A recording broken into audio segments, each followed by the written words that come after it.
Bismillah. Cubaan. Boleh dengar suara saya, nampak nota? Dengar Ustaz, nampak. Alhamdulillah. Alhamdulillah. Okey. Okey, kejap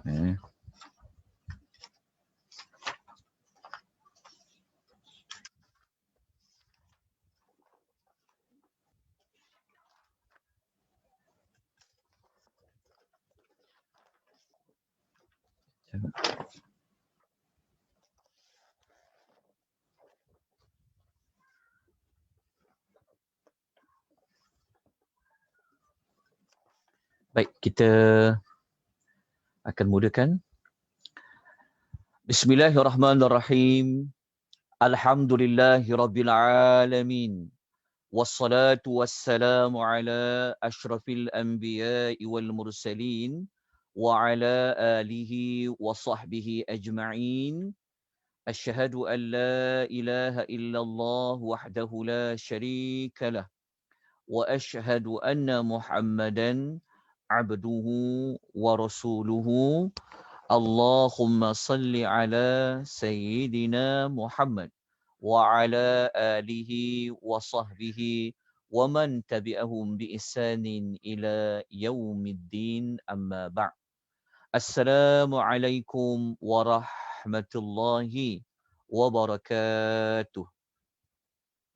Alhamdulillah, kita bersyukur sebanyak-banyaknya kepada Allah pada malam yang berbahagia ini, merupakan malam 29 Zulkaidah. Kita berada pada penghujung bulan Zulkaidah. Moga-moga pertemuan kita pada malam ini di atas talian Zoom ataupun ada yang melihat di FB Akademi Tadabbur Malaysia, moga-moga kita diberikan rahmat oleh Allah. Allah mencampakkan, Allah mengurniakan kepada kita ketenangan kerana kita berada dalam majlis ilmu, kita membicarakan tentang ayat-ayat Al-Quran. Semoga Allah mengampuni dosa-dosa kita. Semoga Allah Ta'ala memberikan kebaikan yang banyak pada pengisian pada malam ini. Semoga Allah Ta'ala melapangkan dada kita. Allah memberikan kita hidayatut taufiq.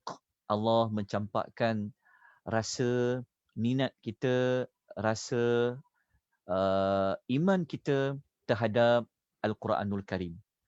Malam ini merupakan malam yang pertama yang pengisian tajuk tentang nama dan tema 114 surah dalam Al-Quran yang di bawah kelolaan Akademi Tadabbur Malaysia, yang mana sebelum ini di bawah anjuran pihak lain.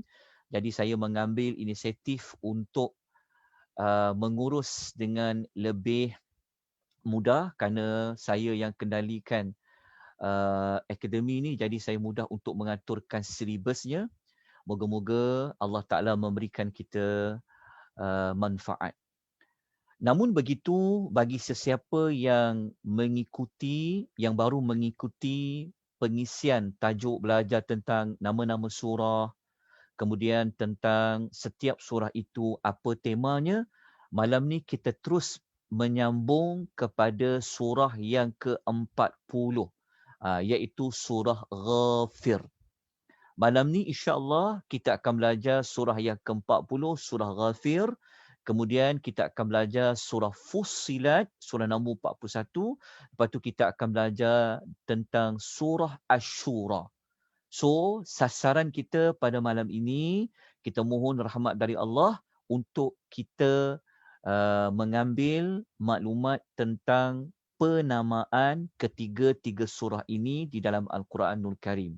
Ini bermakna 39 surah sebelum ini, tuan-tuan dan puan-puan boleh ikuti, boleh dapatkan maklumat itu di FB Nur Islam Academy, Nia Academy. Kerana sebelum ni kita bersama dengan Nia Academy yang banyak memberikan kita peluang, memberikan kita ruang untuk kita menyebarkan ilmu Allah Subhanahu Wa Taala ini. Bermula pada malam ini, insya-Allah kita akan buat setiap minggu, setiap Jumaat kita fokus belajar tentang nama-nama surah. Moga-moga Ini adalah setiap malam atau setiap Jumaat malam kita cuba target tiga nama, tiga surah. Jadi kita susunlah. Kalau setiap minggu kita boleh belajar 3 surah, maknanya sebulan kita boleh belajar 12 surah. InsyaAllah tahun depan sebelum pertengahan tahun kita akan dapat habiskan ke 114 nama surah di dalam Al-Quranul Karim. Nota seperti biasa akan dijadikan sebagai rujukan. Jadi tuan-tuan boleh dapatkan nota di grup-grup WhatsApp. Saya baru hantar pada tuan-tuan dan puan-puan. Kemudian nanti boleh rujuk juga di Telegram Akademi Tadabbur, dan insyaAllah nota ni juga akan diletakkan di link Google Drive insyaAllah. Nanti saya akan kemaskinikan maklumat itu. Walau apapun saya minta maaf di atas kelewatan memberikan nota kepada tuan-tuan dan puan-puan kerana saya ada membuat beberapa pengemaskinian maklumat. Jadi moga-moga dapat memudahkan untuk kita belajar setiap pertemuan kita Jumaat malam Sabtu. Baik, kita teruskan dengan surah Ghafir. Siapa yang ada Quran terjemahan, tuan-tuan dan puan-puan boleh membuka surah Ghafir. Kalau surah Ghafir ni dia terletak pada muka surat 467 sehinggalah muka surat 476. Okay. Tetapi kita tidaklah ingin membincangkan tentang kandungan ayat. Kita tidak membincangkan tentang sinopsis ayat. Untuk sinopsis ayat, kita telah selesai pada bulan Ramadan yang lalu. Jadi sesiapa yang ingin mengetahui surah Ghafir ni, kandungannya berkenaan dengan apa, tujuan surah ini apa, maka kena lihat balik dalam YouTube ada. Kita dah masukkan, kita dah upload untuk sinopsis 30 juzuk. Nota pun boleh dapat di Google Drive. Tajuk dia adalah nota untuk 30 juzuk, untuk sinopsis. InsyaAllah nanti boleh dapatkan. Kerana kalau tuan-tuan tahu sinopsis surah Ghafir yang berjumlah 85 ayat ni, sangat-sangat membantu untuk memahami nama surah ini. Kerana dekat nama surah ni kita tak ulas ayat dia secara terperinci. Cuma kita nak bincang pada nama. Sebab tu tajuknya nama surah. Selama ni kita tahu surah tu namanya Ghafir. Tetapi apa kaitan Ghafir dalam kandungan surah? Kenapa dipilih dengan nama Ghafir? Ghafir itu apa? Itulah di antara maklumat yang kita akan bincangkan pada setiap pertemuan kita Jumaat malam Sabtu. Baik, kita teruskan dengan surah Ghafir. Surah Ghafir ni, kalau tuan-tuan tengok kepada Quran terjemahan, Ghafir maknanya apa? Ghafir adalah yang maha pengampun. Maknanya surah Ghafir ni adalah surah yang maha pengampun. Maknanya ada nama-nama surah dipilih daripada nama Allah. Ghafir adalah salah satu nama Allah Al-Husna yang merujuk kepada maklumat Allah itu yang maha pengampun. Tetapi Ghafir ni, kalau kita belajar dari sudut tata bahasa Arab, Ghafir ni dia adalah kata nama. Kata nama ni Ghafir ni yang maha pengampun. Maknanya sampai bila-bilalah Allah Ta'ala ini dia memiliki sifat mengampuni. Maka surah ini adalah surah yang menjelaskan Allah itu yang maha pengampun. Okay. Apabila kita dah tahu terjemahan dia, kita dah tahu nama surah itu, maka kita kena cari lagi maklumat tambahan.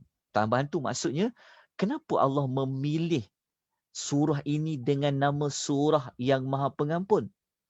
Ada apa maklumat pada pengampun tu? Kan? Jadi sebab kita belajar nama surah. Jadi kalau dia jadi nama, tentu pada nama itu sendiri memberikan kita gambaran awal, akan menampakkan kita lagi, oh surah Ghafir ni yang ada 85 ayat ni cerita pasal apa. Jadi nak tahu kandungan surah Ghafir menceritakan tentang apa, pada nama surah tu dah dapat jawapan dia. Sebab itu ilmu belajar tentang nama surah ni jangan dipandang rendah. Ada orang kata, tak payahlah belajar nama-nama surah ni. Dia ada orang menganggap belajar nama surah ni macam biasa-biasa je. Ada beberapa pihak yang mengatakan begitu. Sebab itu, kalau kita belajar ni, jangan abaikan pada nama-nama surah. Jadi, kita mengambil usaha, kita berusaha juga untuk menerangkan pada masyarakat supaya dia faham kenapa surah itu namanya Ghafir. Orang yang tak nak belajar nama-nama surah ni, kalau kita tanya dekat dia, terjemahan pun kadang-kadang tak tahu. Tetapi dengan sikap yang kadang-kadang ialah sebagai pengajar ni kadang-kadang sakit hati juga. Tapi sabar, sabar. Ya, sebab orang yang tak kenal Quran, dia tak tahu tentang Quran, dia tak nampak apa kesan daripada belajar nama surah. Semoga Allah Ta'ala sentiasa mencampakkan kepada kita rasa ingin belajar. Apa sahaja kalau sebut tentang Quran, kita nak belajar. InsyaAllah. Dalam modul yang lain, saya tengah susun lagi nak belajar tentang pembuka dan penutup surah. InsyaAllah. Baik, Ghafir. Okey, Ghafir ni, kalau kita nak cari dalam ayat berapa, maksudnya dalam ayat manakah perkataan Ghafir itu dia diambil. Nanti kita akan sebut, tetapi sebelum tu mari kita mendapatkan maklumat terlebih dahulu kenapa surah itu dinamakan dengan surah Ghafir. Kita dah tahu makna dah, Ghafir itu yang Maha Pengampun. Kenapa surah tu nama yang Maha Pengampun? Tak lain dah tak bukan, memang kita boleh bagi jawapan kerana di dalam surah itu ada menyebutkan tentang Ghafir yang Maha Pengampun. Itu justifikasi dia. Kenapa surah itu dinamakan Ghafir? Kerana surah itu ada menyebutkan tentang Allah itu dia adalah Ghafir. Kalau nak tahu ayat berapa yang ada menyebut tentang Ghafir, kita boleh temui pada ayat yang ketiga dalam surah Ghafir. Kita akan jumpa perkataan Ghafiridz Dzambi. So kalau siapa ada Quran, dia boleh bulatkan Ghafiridz Dzambi. Sebab kalau kita ambil pada nama saja yang Maha Pengampun, mengampuni apa? Maka ayat 3 menerangkan mengampuni dzambi, iaitu dosa. Okay, InsyaAllah sekejap kita akan ulas lagi. Sebelum itu, kalau kita belajar nama-nama surah, kadang-kadang surah ni para ulama bincang tentang nama saja pun dah boleh buat kitab. Rujukan saya lebih kurang 3 hingga 4 kitab. Orang bincang tentang nama saja. Para ulama bincang tentang nama saja pun dah boleh bincang panjang lebar. Jadi nama surah-surah Quran ini ada setengahnya yang para ulama yang bagikan pendapat. Itu dia panggil ijtihad para ulama. Tetapi nama-nama Quran ini dia semuanya adalah tauqifi. Tauqifi itu maksudnya berdasarkan kepada wahyu. Okey. So surah Ghafir ni nama dia yang wahyu, yang berdasarkan kepada petunjuk wahyu, memang namanya Ghafir. Sebab dalam ayat 3 menyebutkan tentang perkataan Ghafir. Tetapi ada nama lain. Ini ijtihad para ulama, sebab para ulama melihat kandungan 85 ayat surah Ghafir ni dia didominasikan. Maksudnya dalam 85 ayat tu dia ada sesuatu yang besar juga yang boleh ditonjolkan. Sebab tu cara nak menonjolkan dia, maka diletakkan pada nama. Dan ada para ulama mengatakan surah Ghafir ni nama lain dia adalah Al-Mu'min. Al-Mu'min tu maksudnya seorang yang beriman. Maknanya Nama lain surah Ghafir, tapi nama tu ijtihad para ulama. Mengatakan nama lain surah Ghafir adalah surah Al-Mu'min. Bukan Al-Mu'minun. Kalau Al-Mu'minun tu surah nombor 23. Ini Al-Mu'min. Seorang yang beriman. Kenapa? Kerana dalam surah Ghafir ni ada cerita tentang seorang lelaki yang beriman. Dia ni merupakan ahli keluarga Fir'aun. Cuma kita tak ulaslah tentang nama Al-Mu'min dalam pengisian kita. Sebab kalau kita nak cerita tentang nama Al-Mu'min ni, kita kena cerita kisah lelaki yang disebut dialah beriman. Kisah dia itulah yang jadi nama surah itu Al-Mu'min. Dalam keluarga Fir'aun, ada rupa-rupanya dalam diam-diam tu ada seorang lelaki yang beriman kepada Nabi Musa. Watak lelaki ni dia muncul ketika mana Fir'aun dia nak bunuh Musa. Maka muncul lelaki ni menzahirkan keimanan dia. Daripada cerita yang menarik ni lah, para ulama kata patut surah Ghafir ni kita letakkan nama lain baginya dengan nama orang mukmin, iaitu Al-Mu'min. Kalau tuan-tuan dan puan nak tahu kisah orang mukmin ni, tapi kita tak belajarlah, saya sebutkan saja. Okay, tolong catat. Kalau nak tahu kisah orang mukmin ni, tuan-tuan kena rujuk pada ayat nombor 28. Pada ayat nombor 28 di dalam surah Ghafir. Okay, ayat nombor 28 dalam surah Ghafir, ayat nombor 28 sampailah cerita dia. Cerita dia agak panjang. Okay, bermula daripada ayat nombor 28 sehingga sehingga ayat nombor, sekejap, saya dapatkan maklumat tepat dia sekejap. Saya sebutkan nama ayat dia. Okey. Dia bermula ayat nombor 28 sehingga ayat nombor 46 dalam surah Ghafir. Cerita je panjang. Okey, sebab itu kenapa dinamakan dengan surah Al-Mu'min?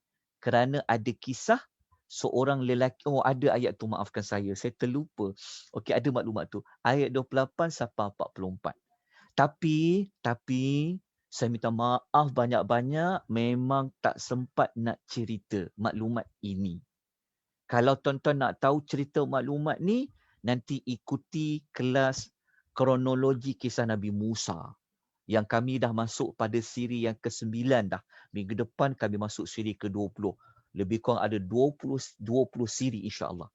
Okey, tapi saya sebutkan pada tuan-tuan dan puan-puan supaya tuan-tuan kita tahu macam mana para ulama dia kaji Quran ni, dia kaji, dia cari pada setiap surah ni apa ciri-ciri dia, maka mereka dapati bahawa kisah ni menarik ni dan dia ada kaitan dengan nama Allah Maha Pengampun tu.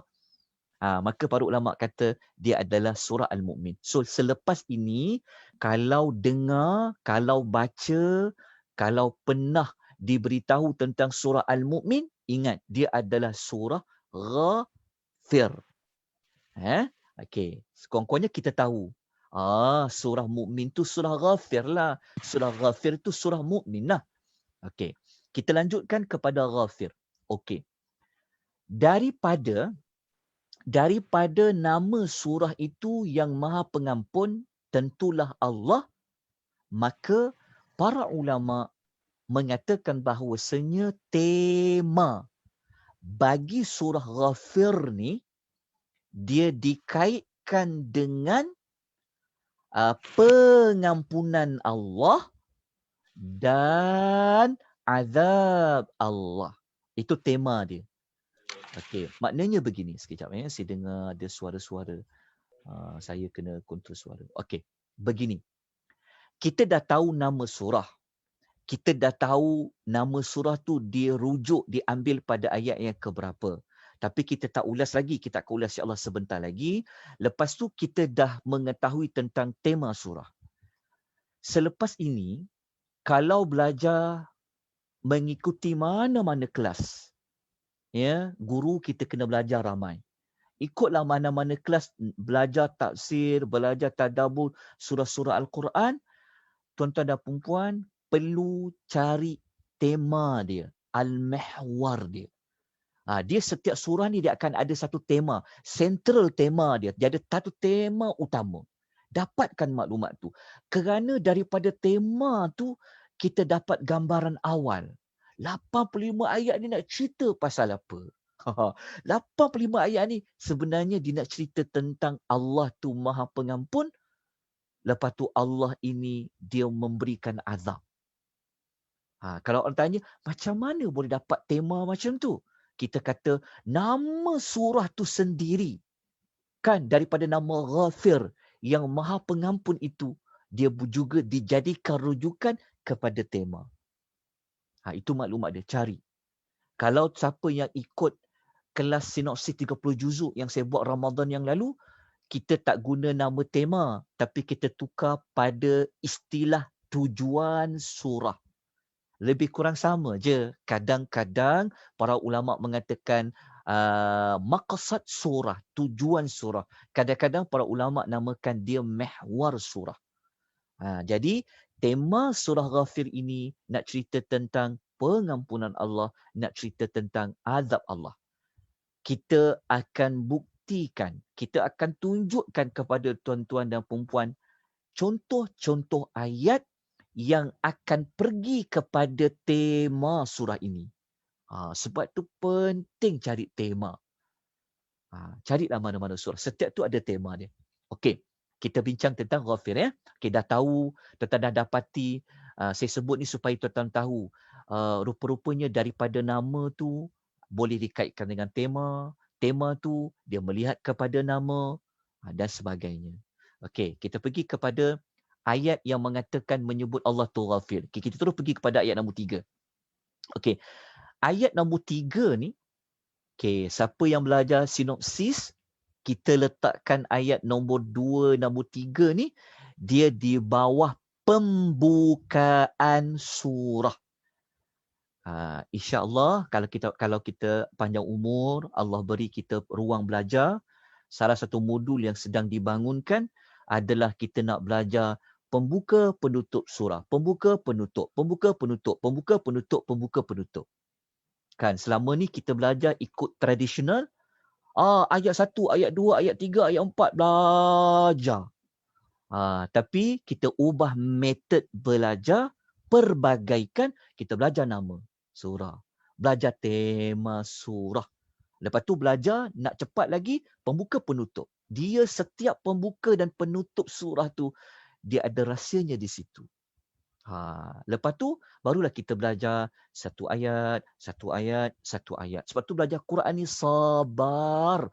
Sabar. Jangan cepat-cepat nak belajar. Sabar. Okey.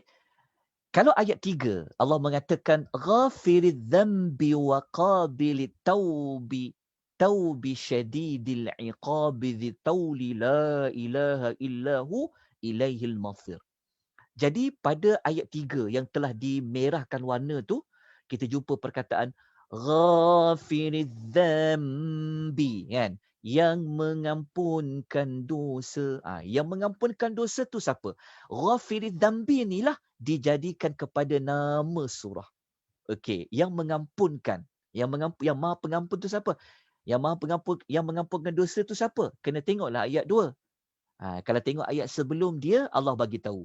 Tanzilul kitabi minallahil azizil alim. Allah Ta'ala kata, Al-Quran ni turun daripada Allah, yang Allah tu sifat dia maha perkasa, maha mengetahui.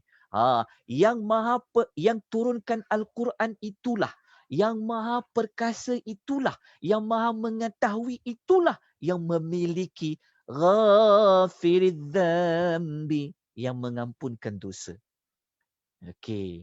Tapi Allah mengampunkan dosa saja ke? Allah tambah wa qabilit taubi syadidil iqab, dan yang dahsyat azabnya.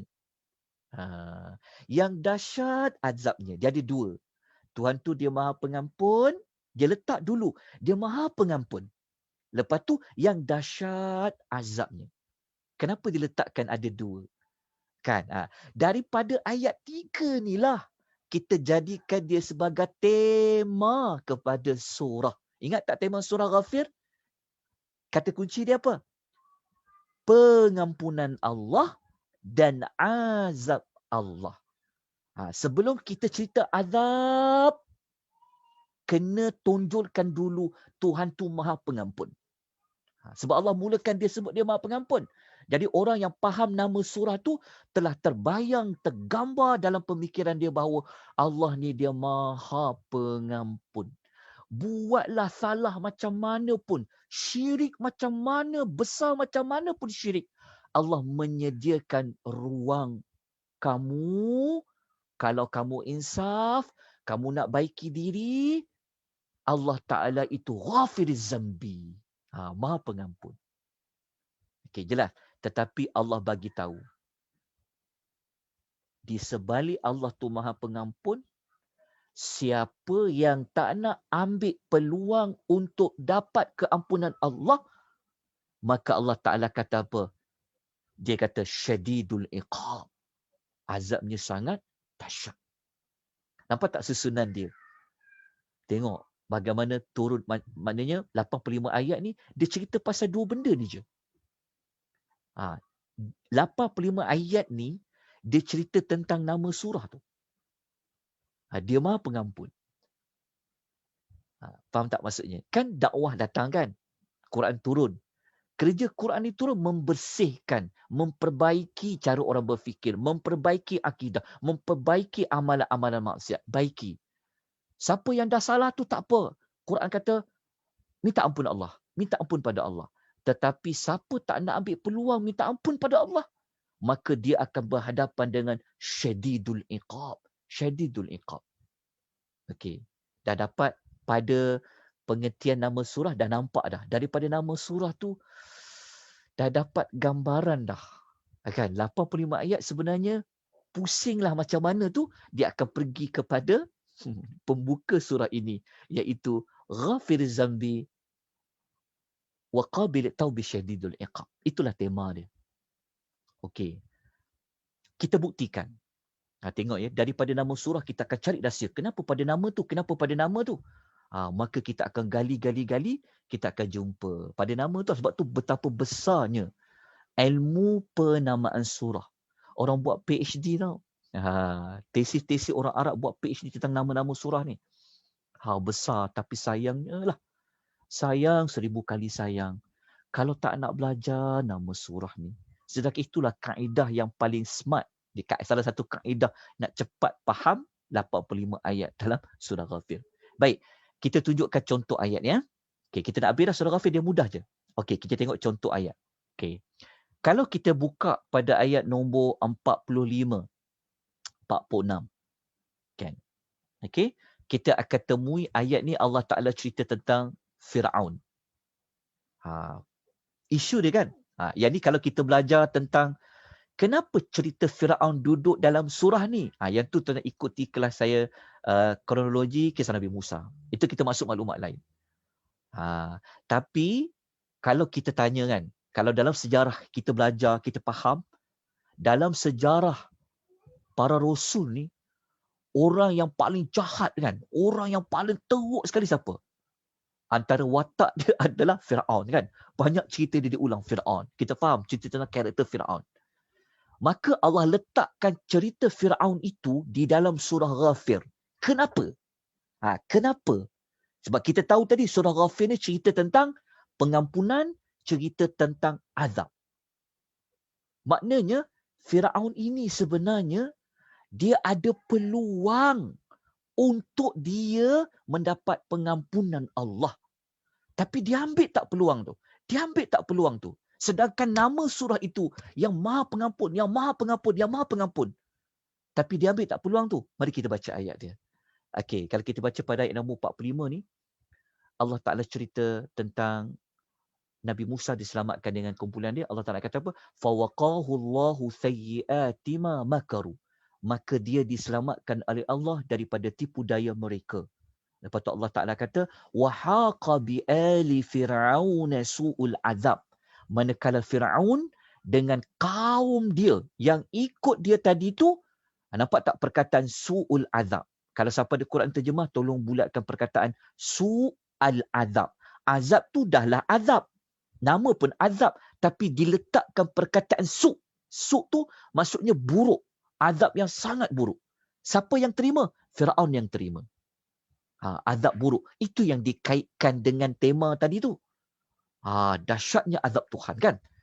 Maka salah satu manusia yang Allah paparkan, yang Allah bagi contoh dalam surah Ghafir adalah kisah Fir'aun. Dia dapat azab yang sangat buruk. Azab buruk dia dapat tu apa? Azab buruk dia dapat tu Allah cerita lagi, Allah perincikan lagi pada ayat yang berikutnya. Allah Ta'ala kata, An-naru yu'raduna 'alaiha ghuduwan wa 'ashiyya. Mereka ni masa duduk dalam kubur, mereka akan merasa kepanasan api neraka tu pada waktu pagi dan pada waktu petang. Jadi ayat inilah yang para ulama mengatakan bahawasanya azab kubur itu ada. Dan siapa yang nak tahu tentang neraka, dia nak tahu tentang syurga yang Allah akan tunjukkan pagi petang, inilah ayatnya. Tapi ayat ni dipakai umum, tapi Allah Ta'ala cerita khas. Allah meletakkan cerita neraka akan didedahkan pagi dan petang, Allah sebut pasal Fir'aun. Maknanya sampailah ke hari ini, bermula zaman Nabi Musa dulu, sampailah ke hari ini, sampailah, sangkakala tu, Fir'aun yang duduk di dalam kubur itu, dengan kaum-kaum dia, dengan tentera-tentera dia, mereka merasa bahang panas api neraka. Lepas tu, Allah Ta'ala kata apa? وَيَوْمَ تَقُومُ السَّاعَةُ أَدْخِلُوا آلَ فِرْعَوْنَ أَشَدَّ الْعَذَابِ. Bulatkan perkataan أَشَدَّ الْعَذَابِ.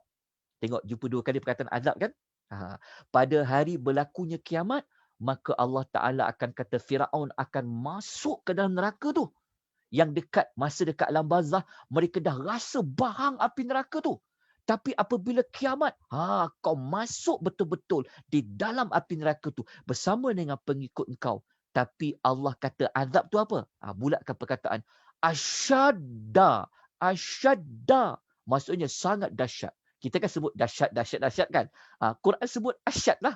Asyad tu dahsyat lah. Maksud dia, kita nampak kita tengok dapati. Betapa tepatnya cerita Fir'aun ni, dia berada dalam surah Ghafir. Surah Ghafir. Lepas tu ayat tu Allah nak kata dia ni syadidul iqab yang kita baca ayat 3 tadi tu kan. Allah bawa contoh manusia yang dapat syadidul iqab adalah Fir'aun. Alhamdulillah. Doakan saya ya rahmatullah. Okey. Dapat tuan-puan. Okey, faham tak cerita Fir'aun ni? Kenapa Allah letakkan di dalam surah Ghafir kan? Sebab apa? Dia dikaitkan dengan apa? Dia dikaitkan dengan Musa dah datang. Musa dah suruh berubah. Kan? Taubatlah. Kan? Apa yang kamu pegang selama ni, kamu percaya itu salah Fir'aun. Tapi Fir'aun buat apa? Sombong, bongkak, nak bunuh siapa? Nak bunuh Musa. Sebab itu ketika dia nak bunuh Musa itulah muncul watak seorang lelaki yang mempertahankan Musa. Sebab tu saya minta baca ayat yang 28 sampai 44 tu. Dalam cerita ni lah. Watak lelaki tu kalau kita baca lagi, dia juga memainkan peranan ajak Firaun tu sendiri, ajak keluarga Firaun tu sendiri, ajak orang-orang besar Firaun supaya apa? bertaubatlah pada Allah. Selama ni kamu buat benda yang salah. Maksudnya, peranan lelaki itu telah menonjolkan pada watak, pada sifat Allah yang ghafir tadi. Yang maha pengampun tadi tu. Okey. Kemudian kita lanjutkan lagi pasal Firaun ni. Lepas tu kalau kita baca ayat nombor 49. Ni saya sambung, saya terus pergi ayat nombor 49. Ini cerita lain. Ini dah cerita lain. Cerita lain ni cerita tentang orang masuk neraka lagi. Kita nak tonjolkan, kita nak nampakkan tuan-tuan dan puan-puan tentang azab tu. Tentang azab tu. Tengok cara Allah Ta'ala menggambarkan, Allah Ta'ala nak cerita kita ayat pasal azab ni, dia bukan sebut azab je. Dia tak sebut azab je. Tapi dekat Firaun tadi Allah tambah perkataan apa? Allah kata su'ul azab. Azab yang sangat buruk.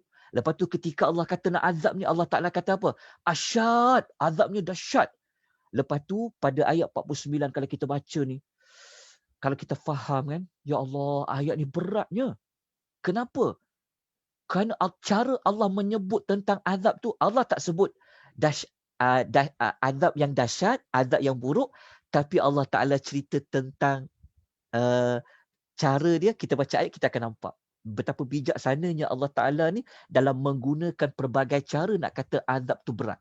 Jadi Allah kata, وَقَالَ الَّذِينَ فِي النَّارِ لِخَزَنَةِ جَهَنَّمَ دَعُوا رَبَّكُمْ. Orang yang berada dalam neraka tu, dia akan cakap dekat khazanah Jahannam. Khazanah Jahannam ni maksudnya penjaga-penjaga, penjaga neraka. Orang yang masuk neraka tu, dia pergi cakap dekat penjaga neraka tu, dia cakap apa? Ud'u rabbakum. Tolonglah penjaga-penjaga neraka, malaikat-malaikat jaga neraka ni. Korang tolonglah. Tolong apa? Tolonglah berdoa. Pergilah minta dekat Tuhan kamu. Minta apa? Yukhaffif anna yawman minal azab. Korang tolonglah minta dekat Tuhan korang supaya dia ringankan sikit je azab dekat kami. Tapi dekat ni saya tertinggal perkataan sehari. Sekejap saya betulkan. Dia sebenarnya ayatnya ringankan sedikit azab kepada kami. Sedikit yauman, sedikit maksudnya satu hari. Sekejap saya betulkan. Satu hari. Yauman minal azab tu maksudnya sedikit lah. Tapi kita baca itu satu hari. Faham tak maksudnya? Okey. Isunya adalah, cuba kita hayati ayat ni. Kenapa diorang minta ringankan sekejap je, satu hari je? Kenapa nak minta ringankan? Kita faham ayat ni, ya Allah, mereka tak tahan sebenarnya azab neraka ni. Berat azab neraka ni. Kalau dapat ringan pun cukup, sebab sebenarnya dia ada, kalau kita baca keseluruhan ayat, sebenarnya mereka memang nak minta keluar, tak dapat. Nak minta lepaskan daripada neraka, tak dapat. Tapi pilihan dia apa? Kalau tak boleh keluar dan sebagainya, ringankan sikit je. Ringankan sekejap je, satu hari je. Daripada perkataan meringankan tu, maknanya azab neraka ni berat sangat. Kan? Sampai nak minta ringan tu. Bagaimana dengan Firaun, dengan kumpulan-kumpulan dia yang Allah Ta'ala kata dia dapat asyadul azab. Azab yang sangat dahsyat. Jadi, daripada kisah Firaun ni, kan? Daripada kisah Firaun tu, kita dapat pada maklumat ni lah. Pada tema kan. Maksudnya Firaun, dia memilih untuk diazab. Sedangkan Allah offer dengan pengampunan. Kalau kita baca ayat 3 tadi kan, kalau Allah kata ghafiruz zambi kan, daripada nama surah tadi. Allah tak letak nama surah tu dengan surah syadi waqabil taubi. Tapi Allah letakkan nama surah tu Ghafir yang Maha Pengampun. Tapi kenapa kau tak nak ambil peluang Allah Ta'ala ni Maha Pengampun? Tetapi dia menolak. Allah beri dia dia berhadapan dengan Allah yang mana? Waqabilit taubi syadidil iqab. Okey, tuan dapat kaitkan tak antara nama surah, kita dapat gambaran. Oh, betul lah. Maksudnya daripada nama surah tu kita dapat Allah Ta'ala menyebut tentang dia Maha Pengampun. Sebab apa? Di antara orang yang Allah Ta'ala Allah Ta'ala kaitkan dengan Maha Pengampun, kisah Fir'aun. Dan ada banyak kisah lain lagi lah. Ada lagi cerita lain kena baca dalam surah Ghafir tadi. Okey, lepas tu kita pergi satu ayat yang last sekali untuk belajar nama surah ni. Maka mari kita lihat pada penutup. Ni penutup tau. Ni penutup surah Ghafir. 85, ayat nombor 85. Ini yang saya katakan tadi pada tuan-tuan dan puan-puan. Salah satu nak faham Quran, salah satu kaedahnya belajar pembuka dengan penutup. InsyaAllah itu di antara modul yang sedang dikemas kini untuk disebarkan maklumat tu. Ini dekat penutup tau. Penutup surah Ghafir. Habis kita belajar. Oh, cepatnya kita faham surah Ghafir 85 ayat. Ya, kita belajar dekat pembuka, kita belajar dekat penutup, kita belajar pada nama surah. Lepas tu belajar pada tema. Kita lihat pada penutup ayat ni. Allah tutup cerita pasal apa ni? Tengok dekat sini. Kan? Penutup ni, dia berikan kesimpulan dia juga. Allah Ta'ala kata apa? Falamma ra'au ba'sana qalu amanna billahi wahdah wa kafarna bima kunna bihi musyrikin. Maka ketika mereka melihat azab kami, mereka waktu itu baru nak cakap. Allah kata ketika mereka melihat azab kami, maksudnya azab tu dah depan mata dah. Mereka berkata apa? Amanna billahi wahdahu. Dia kata, kami beriman kepada Allah semata-mata. Masa dah tengok azab tu, baru nak cakap apa? Wa kafarna bima kunna bihi musyrikin. Kami ni sebenarnya kufur kepada benda-benda yang menyebabkan kami menjadi musyrik. Maksudnya, waktu dah melihat azab, baru mereka nak mengaku mereka beriman kepada Allah yang satu, dan waktu tu mereka menafikan. Mereka mengatakan, kami tak beriman sebenarnya kepada benda-benda syirik tu. Kami tak beriman kepada dia. Kami kufur. Faham tak maksudnya? Tapi waktu tu mereka cakap macam tu waktu bila? Waktu mereka apa? Ra'au ba'sana, ketika melihat azab. Lepas tu Allah Ta'ala kata apa? Allah kata pada ayat terakhir surah Ghafir, falam yaku yanfa'uhum imanuhum lamma ra'au ba'sana. Allah Ta'ala kata apa? Maka keimanan mereka, pengakuan mereka beriman sewaktu melihat azab kami sudah tidak lagi bermanfaat, tidak lagi berguna buat mereka. Lepas tu Allah Ta'ala kata, maklumat ni Allah Ta'ala kata apa? Sunnatallahi allati qad khalat fi ibadih. Allah Ta'ala kata, itulah sunnah, itulah ketetapan Allah yang telah berlaku kepada hamba-hambanya. Maknanya Allah Ta'ala bagi tahu apa? Ni ketetapan Allah ni macam SOP lah. SOP Allah Ta'ala dia panggil sunnatullah. Ketetapan Allah. Ketetapan Allah tu maksudnya dia tak boleh ubah dah. Maksudnya Allah Ta'ala kata, Allah Ta'ala telah tetapkan. Allah Ta'ala tetapkan kepada hambanya apa? Kalau azab tu dah nampak depan mata, waktu tu baru kau nak mengaku kau beriman, waktu tu baru kau nak mengaku kau ni sebenarnya mentauhidkan Allah, Allah Ta'ala kata apa? Dah tak diterima lagi. Itu ketetapan Allah. Lepas tu Allah Ta'ala kata, kalau orang ni ada yang macam tu, kata Allah, dah nampak azab baru nak mengaku beriman, kata Allah, wa khasira hunalikal kafirun. Pada saat itu rugilah orang-orang yang kafir kepada Allah. Jadi kalau kita baca ayat 84 dan 85 ni, dekat sini ada tak dikaitkan dengan Allah Maha Pengampun? Saya nak tanya. Ada tak dikaitkan dengan nama surah Ghafir, Allah Maha Pengampun? Ada tak? Kalau kita baca ayat 84, 85 ni, kita nampak macam azab je, betul tak? Tapi sebenarnya ayat 84 dan 85, penutup surah Ghafir ni, ini ada pasal pengampunan Allah. Pengampunan Allah dekat mana? Pengampunan Allah, waktu korang tak nampak azab tu tak datang, kenapa tak pergi minta ampun kepada Allah? Sedangkan Allah kan kata pada ayat 3, dia tu Ghafiriz Zambi. Lepas tu kenapa waktu azab tu dah nampak depan mata baru nak mengatakan beriman? Dah tak boleh dah.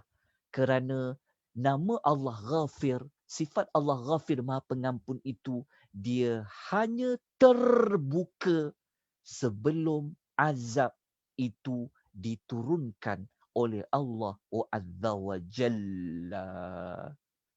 Maka tamatlah surah Ghafir, dah habis ayat nombor 85. Jadi kalau kita hayati betul-betul, saya minta tuan-tuan dan puan-puan tengok ini penutup kan? Penutup. Ada kaitan dengan peluang bertaubat, peluang dapat keampunan Allah, lepas tu kesan dapat azab kan? Kesan pengampunan kesan azab tu, cerita pasal azab. Kalau tengok pada pembuka yang kita belajar tadi tu, ayat 2, ayat 3, apa kesimpulan dia? Kalau baca dekat ayat 2 dengan 3 pembuka ni, kita tahu Allah tu Maha Pengampun, Ghafir, nama surah, Allah tu Maha menerima taubat. Betul tak? Kalau pergi gabung dengan penutup, kita dapat maklumat apa? Maklumat dia tu yang pergi pada tema tadi. Tema dia apa? Pengampunan Allah dan azab Allah Subhanahu Wa Taala. Inilah maklumat dalam surah Ghafir. Bacalah ayat 1, ayat 2 sampai 85, dia akan pergi kepada tema ni. Tapi tema ni ambil dari mana? Tema ni diambil daripada pembuka dan penutup pada nama surah, maka keluarlah tema ni. Fahamlah kita apa kandungan surah Ghafir. Baik. Lepas ni kalau orang minta cerita surah Ghafir, dah boleh cerita dah. Betul tak? Orang kata hafal ke? Hafal ke? Kita senyum je, tak perlu kata apa-apa. Tapi sebab kita belajar nama surah, kita tahu tema surah, kita tahu dekat pembuka, kita tahu dekat penutup, kita boleh cerita. Baik, selesai ya. Okey, ada soalan tak dekat surah Ghafir? Sebelum saya nak lanjutkan dengan surah Fussilat. Ada persoalan? Ada pertanyaan? Boleh ikut tak? Jelas tak? Dapat tak sesuatu maklumat tambahan? Ada tak nilai tambah yang tuan-tuan boleh gunakan untuk memahami Al-Quranul Karim? Okey, nak faham surah Ghafir. Okey. Jelas. Dah dapat ketahui tentang makna surah. Okey, ayat dia, moga-moga dapat manfaat. Okey, ada tak soalan? Saya layan dulu soalan. Alhamdulillah. Kalau tuan-tuan faham, kalau tuan-tuan jelas, semua tu sebenarnya semua itu adalah daripada Allah. Allah yang fahamkan tuan-tuan dan puan-puan semua.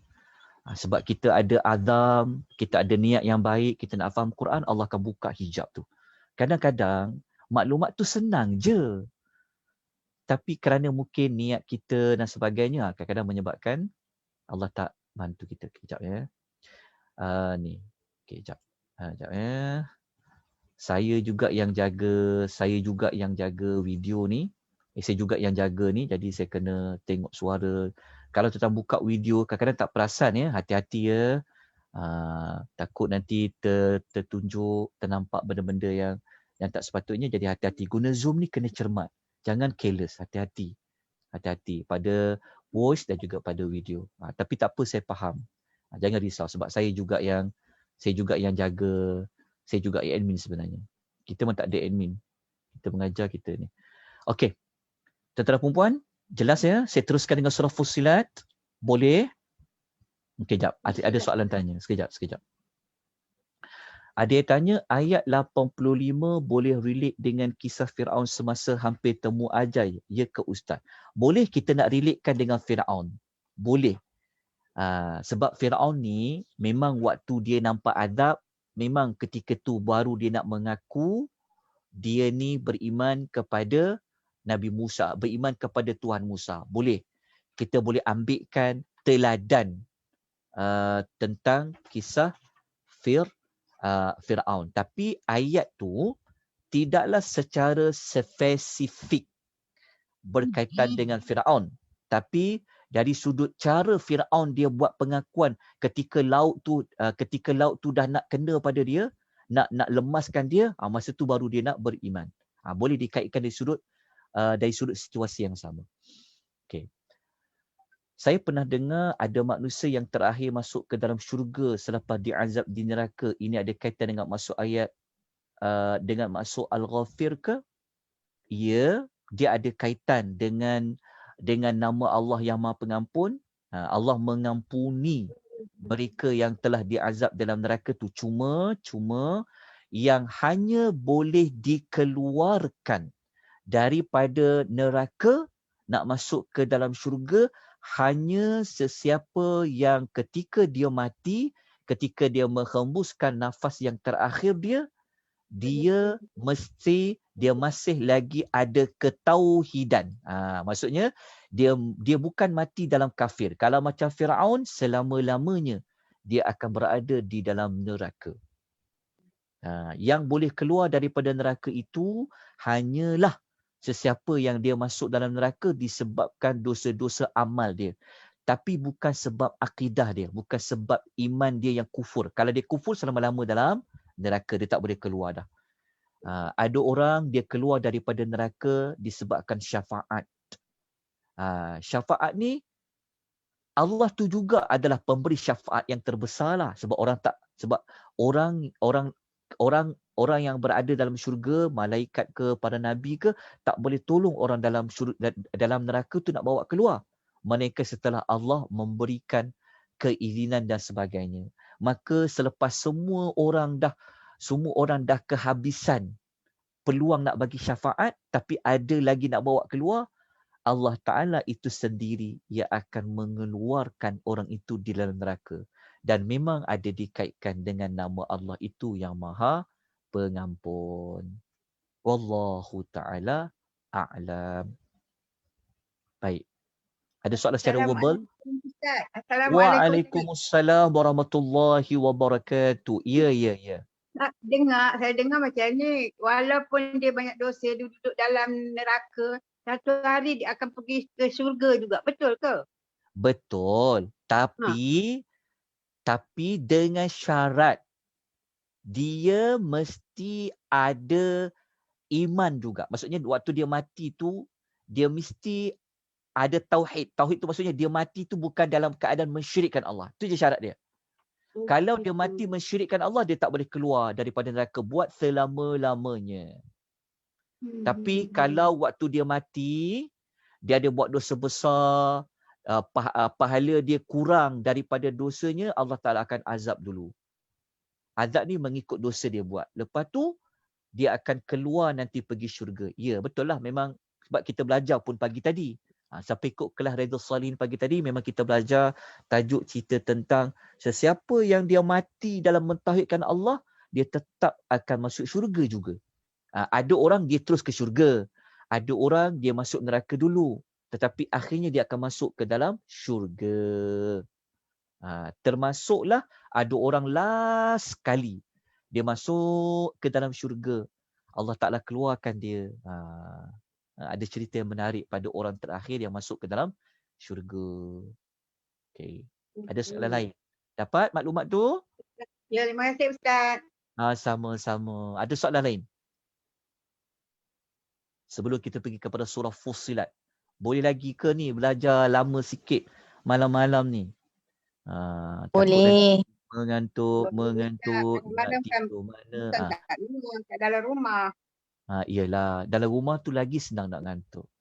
Tapi saya ingat sikit lagi saya nak dengar surah Al-Mulk. Okey, alhamdulillah. Okey. Ustaz Izzat. Alhamdulillah, syukur. Okey. Kita teruskan dengan surah Fussilat ya, sikit je.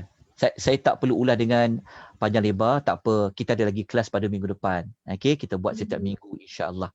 Jadi kita tak perlu terkejar-kejar. Yang paling penting kita faham. Jelas. Kita ingat sampai bila-bila. Okey. Sekarang kita pergi kepada surah Fussilat. Okey. Kalau tak sempat catat tak apa. Sebab ada maklumat tambahan tu kena catat lah. Tapi kebanyakan maklumat tu dia berada di dalam nota. Ya, insya-Allah. Nanti dapatkan nota. Baik, kita pergi kepada surah Fussilat. Apa makna Fussilat? Fussilat maknanya yang dijelaskan. Yang dijelaskan. InsyaAllah kalau kita ada ruang nanti Allah izinkan, kita boleh belajar kenapa surah Fussilat ni dia duduk sebelah surah Ghafir. Itu pun kita boleh belajar. Kemudian kita belajar nanti. InsyaAllah banyak benda kita kena belajar. Selama ni mungkin kita tak pernah belajar. Kita mungkin tak pernah belajar dari sudut susunan surah-surah. Ni kita belajar nama. Nanti kita belajar susunan ya, insya-Allah. Insya-Allah tu semua tu dalam perancangan. Kena ada niat yang baik, kena ada azam, moga-moga Allah beri kita pahala pada azam kita. Okey, Fussilat maknanya yang dijelaskan. Okey, itu terjemahan dia, makna dia. Sekarang kita nak dapatkan lagi apa dia yang dijelaskan tu. Apa yang menjelaskan? Kita cuma tahu yang dijelaskan. Yang dijelaskan tu maksudnya mesti ada yang penjelas dia. Lepas tu mesti ada yang dijelaskan apa. Maka kita tengok kepada justifikasi nama surah. Kenapa surah tu dipanggil Fussilat? Kerana dalam surah Fussilat ini ada disebutkan tentang ciri ataupun sifat Al-Quran yang menjelaskan ayat-ayatnya. Maknanya Fussilat tadi tu, yang Fussilat tadi tu merujuk kepada apa? Merujuk kepada Al-Quran. Sebab kita tak jumpa nama Quran. Yang kita jumpa Fussilat, sifat, ciri. Mungkin kita tanya, apa dia Fussilat tu? Apa dia Fussilat tu? Yang kita tahu yang dijelaskan. Tapi kita mungkin kita tak dapat tangkap. Yang dijelaskan tu apa dia? Apa yang menjelaskan? Rupa-rupanya Fussilat itu adalah ciri ataupun sifat yang ada pada Al-Quran. Al-Quran dia ada 114 surah. Okey. Daripada surah-surah Quran itu ada ayat. Okey. Kalau macam surah Fussilat dia ada 54 ayat. Kalau surah Ghafir tadi 85 ayat. Maka 54 ayat dalam surah Fussilat ke, dalam surah Ghafir ke, dalam surah-surah mana-mana pun ayat-ayat itu Al-Quran akan menjelaskan ayat tu. Maksudnya apa mesej dia, apa maklumat dia. Itulah yang dikatakan nama Fussilat. Fussilat itu yang menjelaskan. Yang dijelaskan itu adalah Al-Quran. Okey, dapat makna Fussilat tu. Lepas ni kalau orang tanya, contohnya kalau orang kata, kalau anak tanya pada kita, ibu, Quran tu apa? Kita boleh kata, oh, Quran itu dia adalah Fussilat. Fussilat, saya macam pernah dengar je ibu Fussilat. Kita kata, ya, yang kamu dengar tu nama surah. Surah nombor 41 Fussilat. Apa tu Fussilat? Fussilat itu adalah sifat, ciri yang ada pada Al-Quran. Okey. Kita pergi pula kepada maklumat. Ada ke perkataan Fussilat tu pada ayat dalam surah Fussilat? Dari mana kita tahu nama surah Fussilat tu? Maka kita pun bukalah ayat surah Fussilat. Rupa-rupanya ada pada ayat ketiga. Pembukaan surah Fussilat, Allah menyebut perkataan Fussilat. Okey. Jadi kita baca pada ayat dia. A'udzubillahi minasyaitonirrajim. Tanzilum minarrahmanirrahim. Okey. Allah Ta'ala kata turunnya daripada Ar-Rahman dan Ar-Rahim. Tanzil merujuk kepada apa? merujuk kepada penurunan apa? Tentulah Al-Quran. Okey, lepas tu Allah Ta'ala cerita. Ayat 2, dia cerita tentang Quran tu turun dari Allah yang Maha Rahman, daripada Allah yang Maha Ar-Rahim. Selama ni, kita jumpa nama Rahman dan Rahim, kita tak jumpa ayat kata berkaitan dengan tanzilum. Okey, tapi kat sini kita jumpalah. Allah bagi tahu kita, Quran itu diturunkan daripada Ar-Rahman, daripada Ar-Rahim. Allah Ar-Rahman dan Rahim. Tapi Allah tak cerita lagi apa sifat Quran tu turun, apa ciri-ciri Quran tu turun, maka Allah ceritalah pada ayat nombor 3. Yang turun tu apa? Tanzil tu apa? Kitabun. Kitab tu kitab Quran lah. Tapi Allah Ta'ala cerita, yang diturunkan dari Allah Ar-Rahman dan Ar-Rahim itu cirinya apa? Ayat 3 kata, Fussilat ayatuh. Fussilat ayatuh.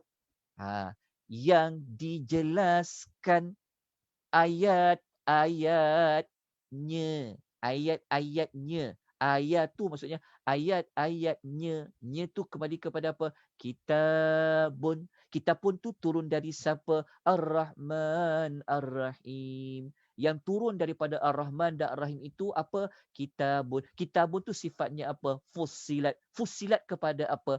Ayatuh. Kepada ayat-ayatnya satu persatu.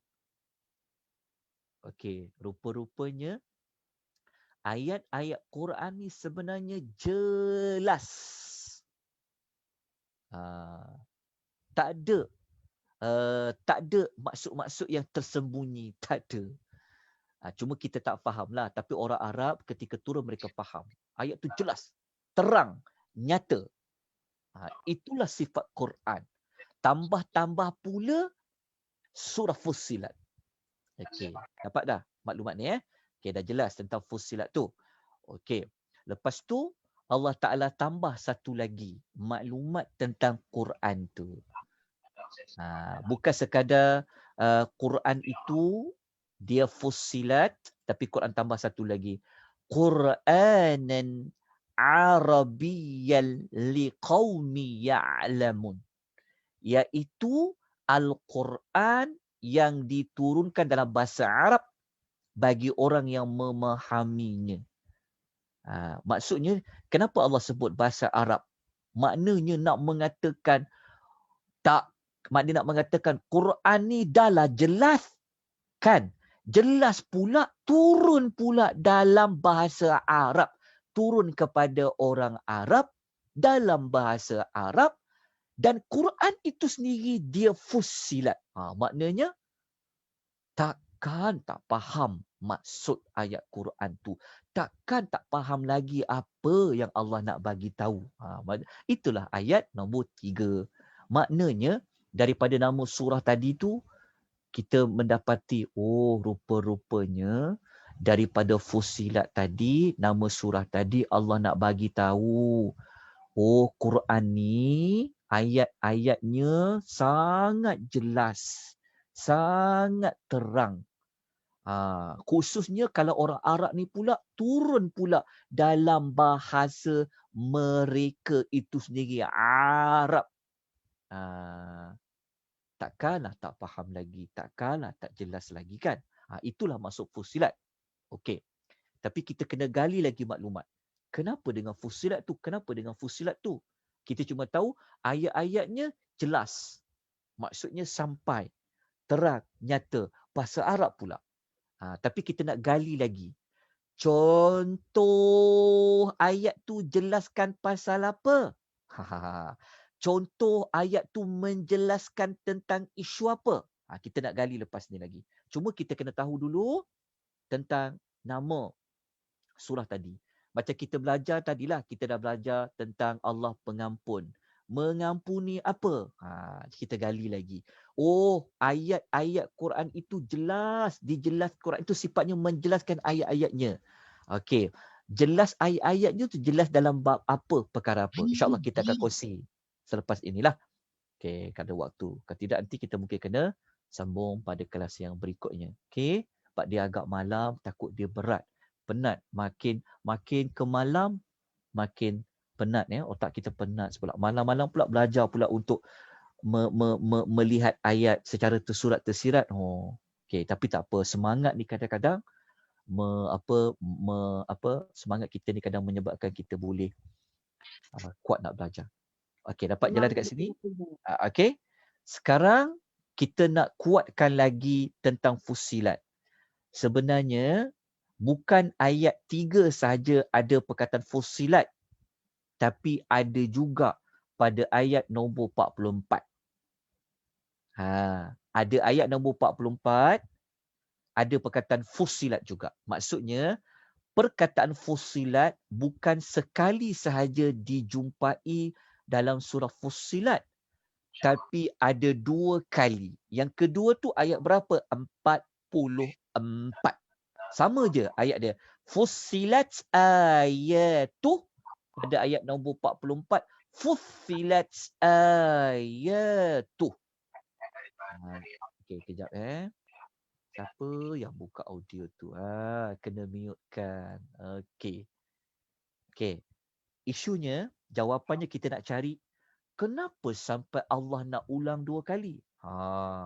Daripada pengulangan ayat ni, kita dapat mengetahui, kalau tak ulang pun kita faham dah, memang Al-Quran ni sifat dia menjelaskan ayat-ayat yang ada dalamnya. Tapi Allah ulang kali kedua ada pada ayat nombor 44. Memang kuat sangat-sangat bahawa Al-Quran ini sifatnya adalah Fussilat ayatu. Untuk kukuhkan lagi maklumat, untuk lebih untuk dapat penghayatan lagi, kalau kita baca ayat nombor 44 ni, kita tengok. Allah Ta'ala cerita kepada kita, kita baca, Allah Ta'ala kata, walau ja'alnahu Qur'anan a'jamiyan. Allah Ta'ala kata, kalaulah Al-Quran itu kami jadikan dia dalam bahasa asing. A'jami ni maknanya orang asing. Bahasa asing tu bukan bahasa Arab lah. Allah Ta'ala kata, kalaulah Quran itu kami jadikan dia dalam bahasa asing, kan? Laqalu, pasti mereka, iaitu orang-orang Arab tu yang turun Quran kepada mereka, pastilah mereka akan kata, laula fussilat ayatu. Tentulah mereka akan kata apa? Kenapa Quran ni tidak dijelaskan ayat-ayatnya? Maksudnya mereka tanya, kenapa Quran tu tak turun dalam bahasa kami? Kami tak fahamlah ayat ni. Maksudnya Allah tak kata kalau. Allah tak kata kalau kami turunlah Quran tu dalam bahasa asing, tentu nanti mereka akan cakap pula, kenapa Quran ni tak turun dalam bahasa yang kami faham? Kenapa tak dijelaskan ayat-ayatnya supaya kami faham? Jelas tak? Maksudnya ayat nombor 44 ni nak menerangkan bahawasanya orang Arab, korang yang turun Quran ni padanya ketika itu, Allah Ta'ala kata memang jelas dah ayat dia. Allah tak turun dalam bahasa asing. Turun dalam bahasa apa? Arabian, dalam bahasa Arab. Maknanya sudah terang lagi bersuluh. Apa istilah dia? Maknanya terang lah. Terang. Itulah Fussilat. Tapi kita taklah terang. Tapi kita tak lanjutkan pengisian kita pada malam ni. Untuk menerangkan Fussilat ini, maka kita berhenti di sinilah. Okey, nanti kita sambung lagi minggu depan. Kita ulang balik tentang Fussilat ini. Kita nak tengok contoh-contoh penjelasan lagi. Fussilat ayat tu, ayat tentang apa? Pasal perkara apa? Namun begitu, Alhamdulillah dengan rahmat Allah, kita dah tahu. Fussilat itu berkenaan dengan sifat ciri Al-Quran. Al-Quran itu apa? Dia menjelaskan ayat-ayat yang terkandung di dalamnya. Macam mana boleh dijelaskan? Dia turun dalam bahasa Arab. Ketika mana ayat ini turun kan? Dalam bahasa Arab. Allah tak turunkan pun dalam bahasa asing. Maknanya sangat jelaslah Okey. Cuma kita belum lagi dapat maklumat lanjut contoh-contoh apa yang nampak jelas ayat-ayat dalam Quran tu.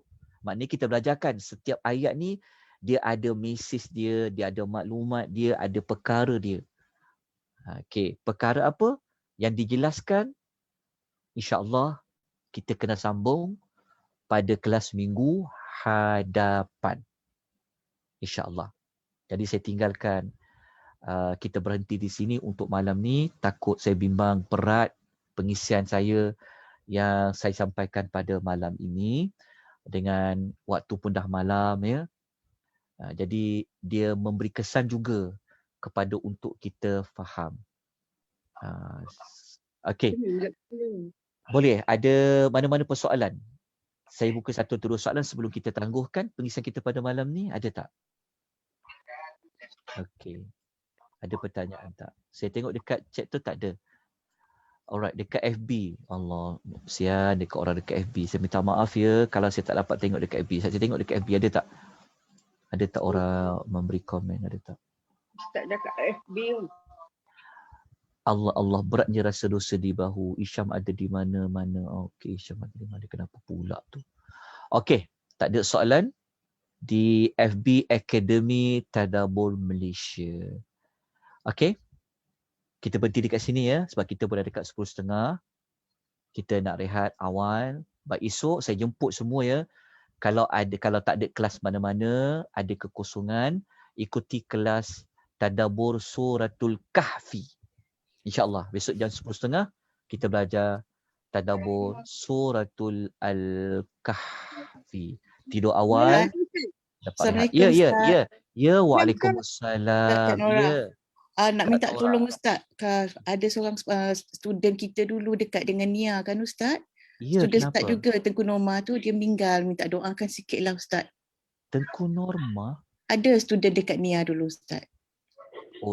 Oh, bukan dia dah sihat ke sebelum ni? Sihat, dia ada COVID. Sekarang ni dia ditimpa COVID ke apa? Dah tak ada, dah dipanggil. Oh, maksudnya dia dah meninggal dah. Minta doa Ustaz. Moga-moga roh beliau di kalangan orang-orang yang orang-orang beriman, sebab itulah sebenarnya, itulah rahmat dari Allah sebenarnya. Meninggal dalam keadaan sakit dapat menghapuskan dosa-dosa. Lepas tu Allah nak naikkan darjat sebenarnya. Kerana dia dikaitkan dengan mati sebab wabak. Mati sebab wabak ni pahalanya besar. Rahmat. Okey, moga-moga Allah mengampuni beliau, Allah merahmati beliau. Allah Ta'ala letakkan beliau di kalangan para al-anbiya, para nabiyyin, was-siddiqin, was-syuhada, was-salihin. InsyaAllah. Okey, kita jumpa lagi. Ada apa-apa isu berbangkit, ada nak komen ke, nak apa ke, bagi tahu. Kita doakan sama-sama ya kepada rohnya Tengku Norma yang pernah mengikuti kelas kita nama-nama surah. Okay, ada soalan tak? Kalau tak ada, kita berhenti kat sini. Minta maaf banyak-banyak ya atas kekurangan kelemahan. Nanti dapat tanya. Ustaz, malam ke pagi esok kelas? Pagi ke malam? Kelas. Oh, pagi. 10.30 pagi. Malam tak ada. Malam kalau nak ikuti kelas Israiliyat. InsyaAllah bersama Dr. Nick ya. Ya. InsyaAllah. Okey, kita jumpa lagi. Aqulu qouli hadza wa astaghfirullahal azim wa bila taufiq wal hidayah. Wassalamualaikum warahmatullahi wabarakatuh. Waalaikumsalam. Terima kasih Ustaz. Terima kasih Ustaz. Assalamualaikum.